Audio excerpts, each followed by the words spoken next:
Good morning आप सभी को। आज की सुबह देखिए कितनी सुंदर है। आज एकदम ही अर्ली मॉर्निंग में उठी और सबसे पहले छत पर गई तो देखा इतना सुंदर मौसम था चारों तरफ। देखिए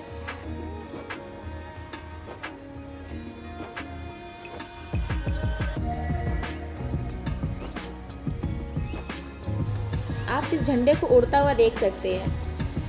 कितनी हवा चल रही है और बहुत ही अच्छा सुहाना मौसम था। सो मैंने आपके लिए ये शूट कर लिया। और देखिए इतनी सुबह है कि दूर दूर तक कोई भी अपने घर की छत पर नहीं दिख रहा है। हाँ, और ये देखिए हमारे घर के सामने से ही रोड दिखती है। सो कौन आ रहा है कौन जा रहा है अच्छा लगता है देखते हुए। तो चलिए शुरुआत करते हैं दिन की। आप सभी को गुड मॉर्निंग। तो स्वागत है आप सभी का आज के इस व्लॉग में। और ये देखिए दिन कितना चढ़ गया है।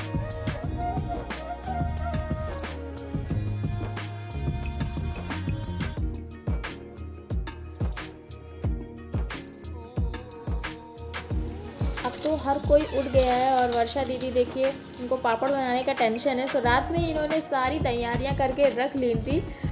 अभी ये जो भी इनका कुछ बची हुई तैयारियां रहेंगी उसको करेंगी, ताकि अब धूप इससे ज़्यादा ना हो। इससे पहले ही पापड़ बना ले, नहीं तो फिर इतनी धूप में ना जो पापड़ बनाता है उसी का पापड़ बन जाता है, वही सूख जाता है। सो ये सारी चीज़ें हैं, इसीलिए सुबह सुबह ये सब चीज़ें कर लेना बहुत ही सही रहता है। मैंने भी अभी पूजा नहीं करी है तो चलिए किचन में मैं जाती हूँ और वहाँ पर मैं हलवा की तैयारी भी कर लेती हूँ, क्योंकि प्रसाद में मुझे चढ़ाना रहता है। तो आपने देखा ही कि दीदी भी अपना पापड़ बनाने की तैयारी कर ही रही है, चावल वावल धुल के तैयारी कर रही है।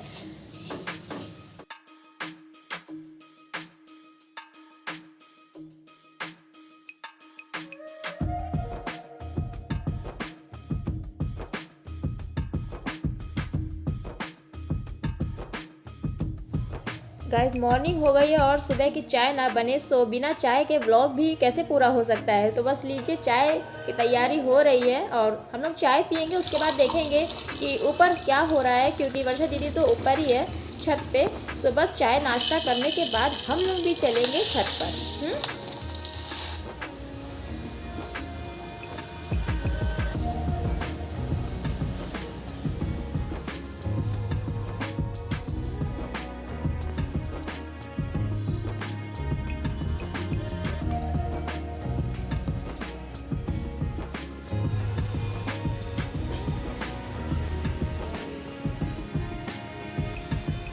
फाइनली नाश्ता करने के बाद मैं ऊपर गई और मुझे हंसी आ गई, क्योंकि प्रियंका दीदी पहले से ही फ़ोन ऑन करके बैठी थी। उसने मेरी कदमों की आहट सुन ली थी कि मैं आ रही हूँ।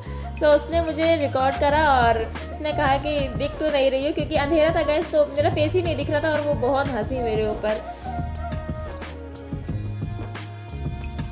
कि वर्षा दीदी भी जो है ना वो पापड़ बनाने की तैयारी कर रही थी, काफ़ी देर से अकेले ही बना रही थी। तो मैंने कहा कि देखूँ कैसे बनता है, क्योंकि मुझे नहीं आता है। सो वो अकेले ही बना रही थी तो मैंने सोचा लाओ मैं भी उसकी हेल्प करा लेती हूँ। सो मैंने भी ट्राई किया पहली बार लाइफ में पापड़ बनाने की।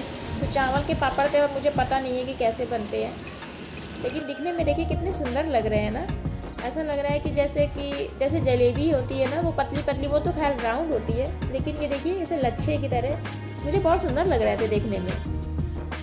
थोड़ा डिफ़िकल्ट होता है गैस, लेकिन ये भी है कि खाने में बहुत मज़ा भी आती है।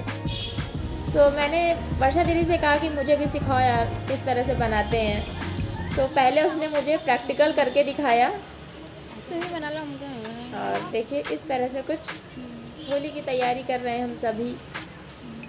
और मैंने भी उसके बाद ट्राई किया तो मुझसे हो नहीं रहा था, तो फिर उसने मेरा हाथ पकड़ के मुझे बताया कि देखो किस तरह से किया जाता है। न्यू चीज़ें लाइफ में ट्राई करनी चाहिए। हाँ, क्यों आप क्या कहते हैं फ्रेंड्स? तो फिर मैंने भी ट्राई किया, लेकिन मुझसे हुआ नहीं। मैं तो 2-3 बार में ही हार गई। मैंने कहा कि भैया दीदी तुम ही बनाओ, मुझसे नहीं होने वाला। उसके बाद मैंने कहा लाओ मैं दूसरे काम कर लेती हूँ। सब पेड़ों को पानी भी देना था, सारे काम हो गए थे, लेकिन पेड़ों को पानी नहीं दिया था। और देखिए कितने सुंदर फूल हैं, अगर पानी नहीं देंगे तो मुरझा जाएंगे। सो ये सब भी बहुत इंपॉर्टेंट काम होते हैं, छोटे छोटे होते हैं लेकिन बहुत इंपॉर्टेंट होते हैं। हमें अपने आसपास पेड़ों का बहुत ख्याल रखना चाहिए। अब तो गर्मियाँ भी आ गई हैं, तो पानी भी रखना चाहिए चिड़ियों के लिए और पानी देना भी चाहिए पेड़ों को। सो वही मैंने कहा लाओ ये सारे काम मैं खुद कर लेती हूँ, क्योंकि प्रियंका दीदी भी जो है हेल्प करा रही थी। सो ये सब मैंने किया।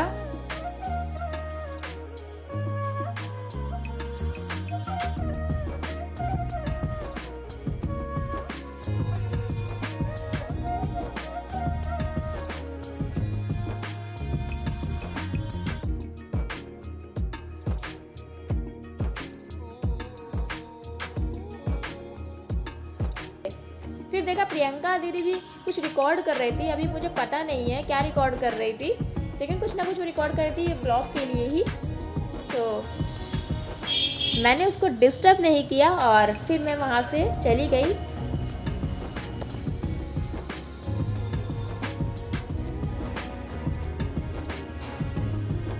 गाइस फेस्टिवल के दिन भी चल रहे हैं, सो इसी वजह से दिन बहुत ही बिजी रहता है, क्योंकि बहुत सारे काम रहते हैं और सारे काम हम सबको आपस में ही मिलके करने होते हैं। सो बस मैंने ऐसे ही बालकनी में खड़ी रही। अच्छा मौसम हो गया था, धूप भले ही तेज़ थी लेकिन हवा भी बहुत अच्छी चल रही थी।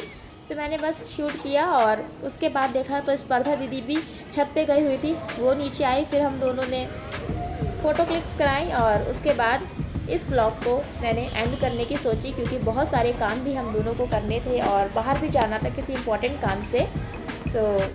तो इस व्लॉग में इतना ही, मिलते हैं आपसे नेक्स्ट व्लॉग में। और तब तक आप एक बात याद रखिएगा कि ज़िंदगी में अगर कुछ इम्पोर्टेंट है तो वो है खुद ज़िंदगी। तो मिलते हैं आपसे नेक्स्ट व्लॉग में, बाय।